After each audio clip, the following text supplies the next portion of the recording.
자, 두 번째 작품으로 이해하기 들어가겠습니다. 이번에는 화자의 정서 위주로 한번 파악해 볼 건데요. 여기에 시조가 세 수가 드러나 있네요. 일단 매화의 시조부터 보도록 하겠습니다. 우와! 이름이 매화야. 직업이 뭘까? 아니 직업이 뭐겠어? 매화래 이름이. 황진이, 홍랑 맞아요. 매화. 아니 이름을 딱 들어도 기녀의 시조 같은 느낌이 있잖아요. 매화는 지금 평양의 아주 유명한 기녀예요, 여러분. 그래서 평양 기녀 중에 매화라는 기녀가 있대요. 그러면 우리 기녀의 시조에 딱 특징이 있잖아요, 그쵸? 일단 기녀는 신분의 제약 때문에 원래 기녀가 사랑을 이루고자 하는 대상은 전부 사대부인 남성인데요. 결국은 안 돼요, 여러분. 그지? 그런데 왜 안 되는 그 이유가 무엇인지 한번 보도록 해보겠습니다.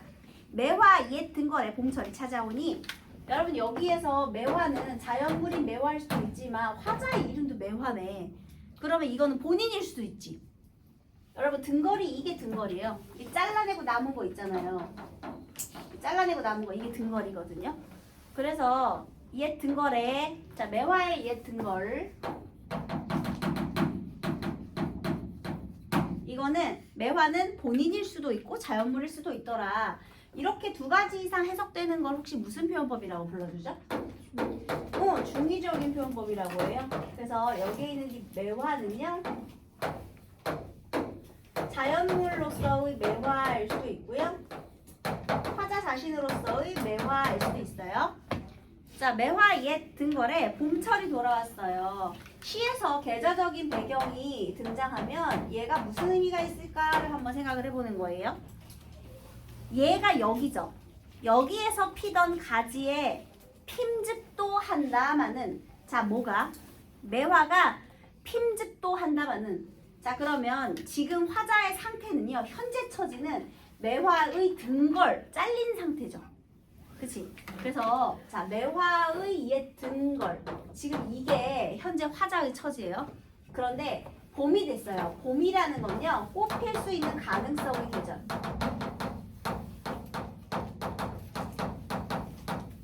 된 거죠. 그런데 여기에 원래는 피었으니까요. 꽃이 필 법도 한데 뭐 때문에 안 돼? 지금 뭐가 내리고 있어요? 오늘도 갑자기 왜 이렇게 추운 거야, 얘들아? 뭐가 내리고 있죠? 춘설. 봄에 눈이 오고 있는 거야. 그래서 춘설이 남분분하니 필동말동하여라. 자, 필동말동했다라는 건 꽃이 피었다, 안 피었다? 지금 이 등걸에 지금 꽃이 피지 못했다. 뭐 때문에? 춘설 때문에. 여러분, 그럼 춘설의 의미는 뭘까요? 꽃 피우는 것을 방해하는 장애물이 되겠죠. 누굴까? 딴년이네. 딴기생. 춘설이라는 기생이 등장한 거지. 그래서 봄눈처럼 뭐 하얀 피부를 가진 그녀인지 뭔지는 모르겠지만 어쨌든 얘도 똑같이 중의법인데요. 어쨌든 사랑을 방해하는 꽃 피우는 것을 방해하는 장애물이고요. 꽃이 사랑이라고 한다면 그러면 얘는 첫 번째 역시나 자연물이 되기도 하지만 딴기생년 아니면은 뭐 님이 뭐 다른 질투의 대상 뭐 이런 사람이 될 수 있겠죠. 다른 기녀가 어지럽게 막 이렇게 흩날린다 뭐 앞에서 끼자랑 춤자랑 했나 보지. 그래서 필동말동 하여라. 여러분 자 시적 화자의 태도 지금 찾고 있잖아요. 화자의 정서. 자 처음에는요 봄이 왔거든요. 그러면 시적 화자의 태도는요 핌즙도 한다마는 성준아 정신 차려. 이때는요 봄이 왔으니까 기대감이 있었죠. 그죠? 그런데 필동말동하여라. 춘설 때문에 못 펴서 안타까워 슬퍼. 이 기대감은 안타까움이 되고 말았습니다. 봄눈 때문에요. 그 다음에요. 얘가 왜 나무가 잘렸느냐. 지금 옛등걸이라는 표현을 썼잖아요. 이거는 매화라는 기녀 개인의 입장에서는 그러니까 춘설이라는 딴년 때문에 그 님이 안 오는 거 아니야 이렇게 해석을 할 수도 있지만요. 여기에 옛등걸이라는 표현이 있잖아요. 그러면 지금 이게 매화의 옛등걸이 화자의 상태인데 왜 옛이라는 표현을 썼느냐? 늙은 거야. 얘가 이제 기녀가 이제 좀 늙은 거야. 그래서 나는 그대로 내 마음을 간직하고 있는데 내가 이제 늙었잖아. 그러니까 이제 님이 나를 이제 안 찾아줄 수도 있는 거죠. 매화는 꽃 피우고 싶은데 이제 춘설 때문에 이겨낼 힘이 없는 거죠. 그래서 이제 늙은 자신이라고도 볼 수 있고요. 자, 어쨌든 춘설로 인해서 꽃을 피우지 못하는 이 매화의 안타까움, 이게 주제의식이 됩니다. 그 다음에 여러분 여기에서 어조 한번 보세요. 하여라, 영탄 적어줘요. 뭐뭐 하여라 라는 말은 감탄영어이거든요. 그래서 영탄적인 어조를 얘기하고 있습니다. 그 다음에 슬프고 쓸쓸하잖아요. 그러니까 이 가시의 성격은 영탄적이면서도 애상적이고요. 가시의 주제의식은요, 춘설로 꽃을 피우지 못하는 안타까움. 시적화자가 이런 상황에서 이런 정서를 드러내고 있구나. 이게 주제가 되겠습니다. 쉽죠? 자, 그 다음 이제 이원익. 얘는 4대부겠네. 이름이 딱 있으니까. 이 4대부 이원익의 시조를 보도록 하겠습니다. 녹양이 천만사인들 가는 충풍 잡아내며 탐화봉접인들 지는 꽃을 어이하리 아무리 사랑의 중한들 가는 힘을 잡으랴. 자, 여러분 녹양 무슨 뜻일까요? 양 많이 나오는 글자잖아요. 무엇일까요? 푸른 양, 버들이죠, 여러분. 버드나무 양자. 양 옆에 역시나 그 나무 목자 붙어 있거든요. 그래서 이 양 많이 나오니까요. 좀 봐두세요. 녹양이라는 건요, 푸른 버드나무예요. 푸른 버들이. 얘들아, 버드나무는요, 여러분 아시겠지만 나무가 가지가 엄청 많죠, 여러분. 가지가 막 수만 개 이렇게 있잖아요.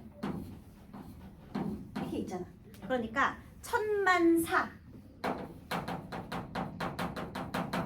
수많은 가지. 그러니까 푸른 버들이 이 수많은 가지가 있어도, 그러니까 1000개의 가지니까, 1000만의 가지니까 그냥 수많은 가지가 있어도 가는 춘풍을 잡아맬 수 있겠느냐. 얘가 춘풍을 잡을 수 있어요? 붙잡을 수 있어? 이 가지로? 못 잡지? 자, 가는 봄바람. 못 잡죠. 자, 나는 봄이 끝나지 않기를 바라지만 춘풍은 원래 가야 돼요. 지나가야죠. 이걸 어떻게 잡니? 왜? 봄이 지나고 여름이 오는 것은 못 막아요. 그게 바로 자연의 순리거든요. 시간의 흐름 또는 자연의 순리라고 볼 수 있겠습니다. 그래서요, 내가 잡고 싶은 이 춘풍, 이 푸른 버드나무 가지를 수많은 가지로도 잡을 수가 없는 거예요. 그러니까 자연의 순리를 거부할 수 없다, 이렇게 되는 거죠. 또 탐화봉접인들 지는 꽃을 어이하리. 탐화봉접이라는 이 단어도 진짜 많이 나오죠, 여러분. 꽃을 탐하는 봉접, 벌과 나비죠. 꽃 찾아가는 벌과 나비도 지는 꽃을 어찌하겠느냐. 지는 꽃을 어찌하겠느냐. 얘도 잡을 수 없다는 거죠. 막을 수 없다. 자, 그러면 여기하고 여기는요, 얘인들 이렇게 하고 얘인들 이렇게 하고, 혹시 표현 방법 뭘까요? 이거인들 이거 하고 이거인들 이거 하다. 비슷한 문장 구조 반복했네. 대꾸법이잖아요. 지금 이거. 유사한 사례를 대꾸한 거예요. 초장과 중장이 서로 대꾸를 이뤘고요. 결국 이 1행과 2행, 그러니까 초장과 중장을 통해서 이야기하고 싶은 것은요, 우리 벌과 나비들도요, 벌인지 나비인지 모르겠지만 벌이라고 해봅시다. 자, 벌이랑 나비랑 합쳐진 것 같네. 이상하네. 뿔벌 원래 날개가 있던가? 몰라. 자, 어쨌든 이 벌과 나비도 잡지 못한다. 자연의 순리는 거부할 수 없다. 그래서 요 두 가지 사례를 열거해서요, 이거 둘 다 똑같아요. 자연의 섭리는 거부할 수 없다. 거부할 수 없는 자연의 순리, 섭리. 자연, 시간이 흘러가는 건 잡을 수 없다라는 겁니다. 그 다음에 지는 꽃을 어이하리. 이거는 서리법이죠. 어쩔 수 없다. 그 다음 아무리 사랑이 중한들 가는 입을 잡으랴. 아무리 사랑이 중한들 가는 입을 잡으랴. 여러분 여기서 이 사랑은 내 사랑을 말하는 거예요. 내가 님을 아무리 사랑한다고 한들 내 사랑이 있어도 가는 님 잡을 수 있다 없다? 없다. 이거 내 사랑, 화자의 사랑이 아무리 커도 가는 님은 떠날 수밖에 없구나. 자 여러분 여기는 자연이었죠. 거부할 수 없는 자연의 순리였잖아요. 이 자연의 순리를 통해서요. 이번에는 뭐예요? 떠나는 님, 마음대로 할 수 없는 님이죠. 그래서 여기는 잡을 수 없는 님의 사랑.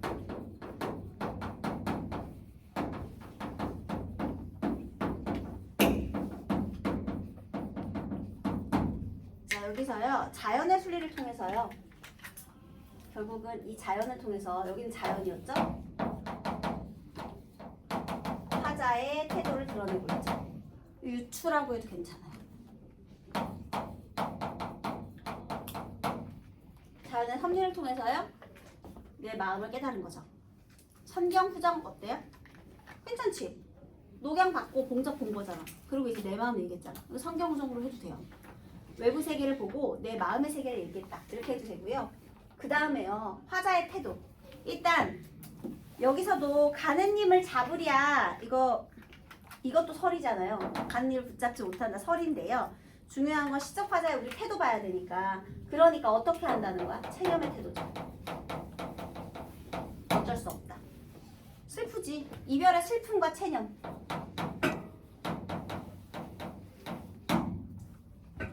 자 그런데 이원 이게 4대부라는 걸 또 한번 생각을 해봅시다. 4대부에게 있어서 님은 진짜 사랑하는 연인일 수도 있지만 또 누구일 수 있을까요? 임금일 수 있겠죠.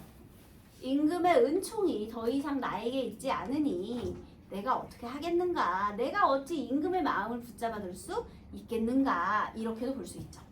그래서 그 두 가지가 다 되는 거예요. 왜냐면 이원이기 4대부니까요. 그래서 얘는요. 성찰 하고 체념하고 있어요. 체념적인 어조고요.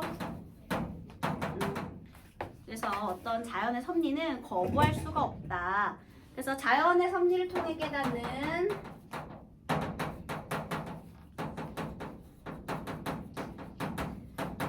를 통해서 깨닫는 거부할 수 없는 이별의 체념.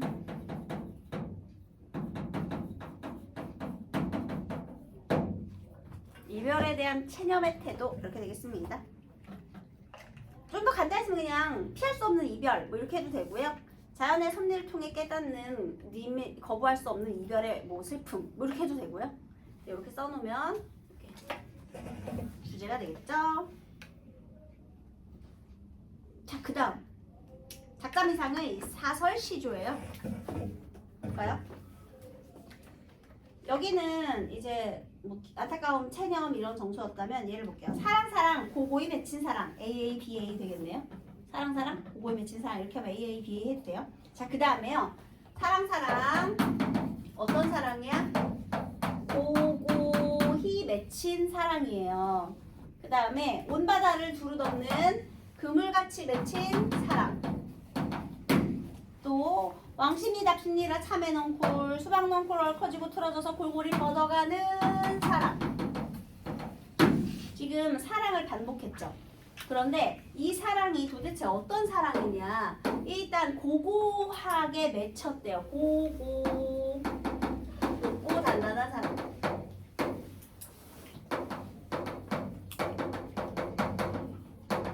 고고 단단한 거야. 자 그 다음에 온 바다를 두루 덮는 그물같이 맺혔대요. 그러면 온 바다를 덮는 그물 같은 사랑 했네요. 얘는 넓은 사랑. 넓고 촘촘한 사랑이에요. 이렇게 꾸며주고 있죠. 지금 사랑을 수식하고 있어요. 여러분 여기서요. 사랑 눈에 보여요? 안 보여요? 안 보여요. 근데 그물은요? 보여요. 그러면 이 부분은 특히 추상적 관념의 구체적 시각화 되겠죠. 이 부분. 사랑이 그물입니다.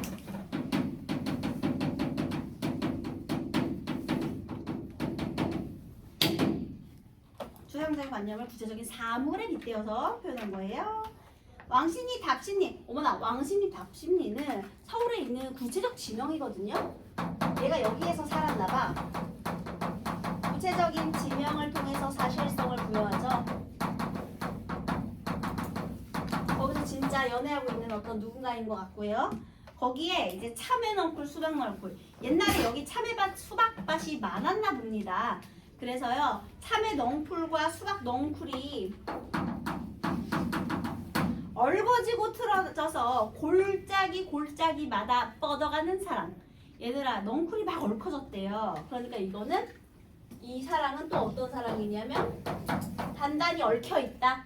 그러니까 아주 깊고 친밀한 그런 사랑을 말하겠죠. 이렇게 우리의 사랑의 종류를 열거를 했어요. 아마도 이님의 사랑은, 근데 이 사랑이 누구의 사랑이라고? 님의 사랑. 아, 지금 화자는 사랑을 받고 있네. 보통은 이제 이별의 정원 같은 거 많이 나오잖아요. 근데 이 지금 시적 화자는 어때? 사랑으로 충만감을 느끼고 있어요. 보통 안 그러잖아. 다 슬프잖아. 근데 얘는 충분히 사랑받고 있어요. 지금 여기 있는 1, 2, 3 사랑이 바로 이 님의 사랑이었던 거야. 님이 나를 사랑하는 마음이 높고 넓고 깊은 사랑을 하고 있는 거죠. 그래서 게다가 심지어 이 님의 사랑은요, 끝간대를 몰라라. 영원한 사랑까지. 마지막 네 번째, 영원한 사랑. 그러니까 영원할 것이다를 말하는 거죠. 이렇게 사랑받으면 좋겠네요. 이 시를 가의 화자와 나의 화자가 들으면 열받겠네. 나 놀리냐 이렇게 되겠네. 나 꼭줄이 되겠네요. 그래서 얘는요, 이렇게 지극한 사랑에 대한 예찬이에요. 그리고 사실 과장이 좀 심하죠? 네, 너무 과장이 심해요. 환상을 좀 깨야 돼. 얘는 예찬적이고 과장적이죠. 주제는 넓고 깊고 큰 님의 사랑 예찬.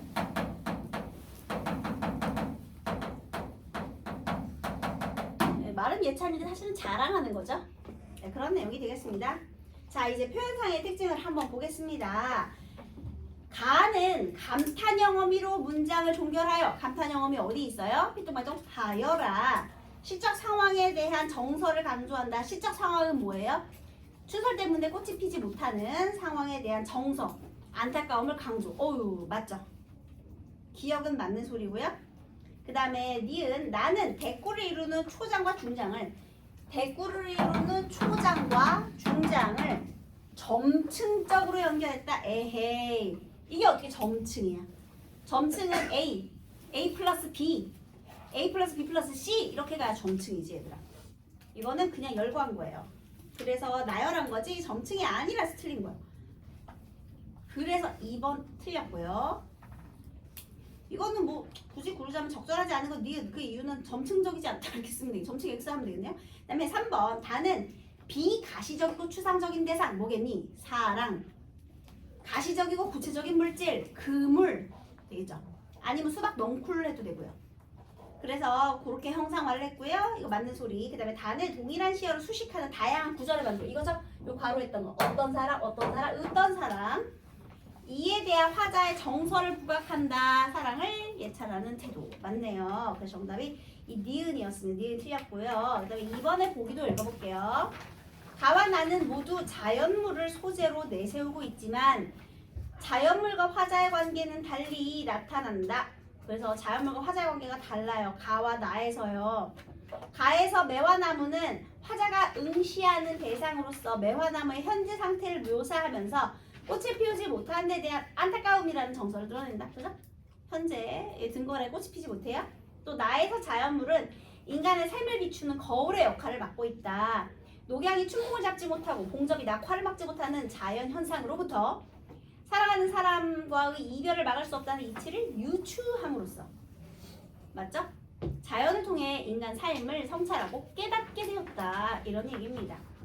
그래서 여러분 자연을 통해서 인간의 삶을 성찰하고 깨달음을 얻는 그런 작품들은 현대시에도 굉장히 많이 있거든요.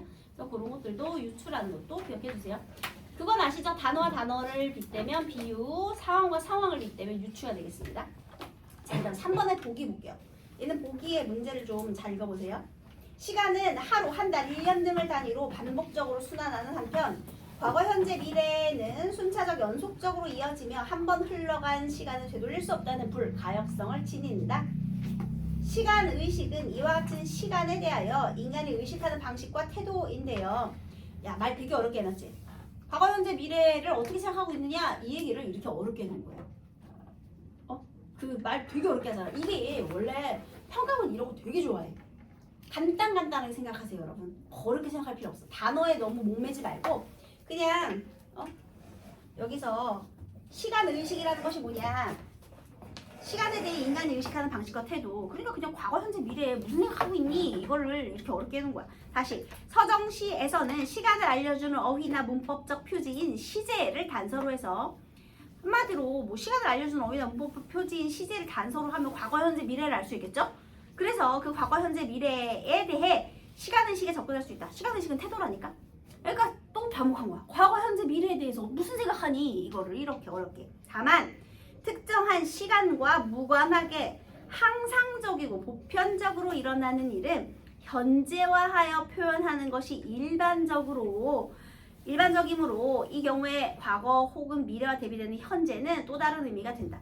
자, 그러면 특정 시간에 대한 태도가 아니라 그냥 항상 보편적으로 일어나는 일에 대한 현재형도 있더라. 이렇게. 내 개인적인 현재냐 보편화된 현재냐 요거 좀 차이를 구분해라. 이렇게 되겠네요. 선택지 보겠습니다. 가에서 화자는 꽃이 피었던 과거는 긍정적으로 인식하고 어때요? 과거에 꽃이 피었을 때. 맞죠? 꽃이 피지 않은 현재. 꽃이 필 수 있을지 의심스러운 미래. 부정적이다. 맞죠? 맞는 소리예요. 나에서 화자는 지는 꽃을 어떻게 하겠는가? 가는 님을 잡겠느냐? 같은 체념적 어조를 바탕으로 일단 이 두 부분에서 체념적 어조 괜찮죠? 시간의 불가역성에 대한 수능적 태도. 시간을 되돌릴 수 없다. 어찌할 수 없다. 수능이 체념하는 거죠. 맞는 소리야. 다해서 맺힌, 뻗어가는 등의 현재형 시제는 이님에 대한 사랑, 이 님의 사랑에 대한 과장된 묘사. 맞죠? 넝쿨져서 뻗어가고 막 어디 고고하게 맺혀 있잖아요. 사랑에 대한 과장된 묘사와 어울려 현재 상황에 대한 느끼는 만족감. 얘들아 여기서 화자 지금 현재 상황에 만족해요? 만족하지. 사랑받는데 만족해야지. 이거 만족해야지. 높은 사랑, 넓은 사랑, 깊고 친밀한 사랑인데 당연히 만족해야지. 얘 자랑하고 있다니까 지금. 만족하는 거예요. 만족하는 게 맞아요. 그 다음 가에서 돌아오니의 현재형 시제. 자, 봄이 돌아왔거든요. 봄이 돌아오다, 오니 현재형 시제는 옛날에 피던과 대비되어 현재 상황을 표현하는 방면 봄이 왔지만 옛날에는 피었다, 지금은 안 피었다. 현재 상황을 표현하는 반면 맞죠? 지금은 꽃이 피지 않은. 옛날에 피었다라는 것은 지금은 안 피었다 이렇게 된 거고요. 그다음 나에서 가는 춘풍과 지는 꽃의 현재형 시제는 항상적이고 보편적인 일. 얘들아 봄바람이 가는 것, 꽃이 지는 것. 이거는 지금 화자와 관련된 시제가 아니라 그냥 원래 일어나는 자연의 섭리죠. 그러니까 항상적이고 보편적이다. 맞는 소리가 되겠습니다. 또 나에서는 현재에 대한 부정적인 태도가 미래에 대한 긍정적 인식으로 전환되고. 벌써 틀렸죠? 미래 무슨 긍정적이야. 가는 님 못 잡아서 체념했는데 틀려버렸어. 또 다에서는 현재에 대한 긍정적인 태도가 미래에 대한 긍정적인 인식으로 연속된다. 얘는 어때요? 현재에 대한 긍정적 태도 괜찮죠? 만족하니까요. 미래에 대한 긍정인식 끝이 없대잖아. 얘는 괜찮네. 뒤에 건 괜찮은데 앞에 게 틀려서 틀린 겁니다.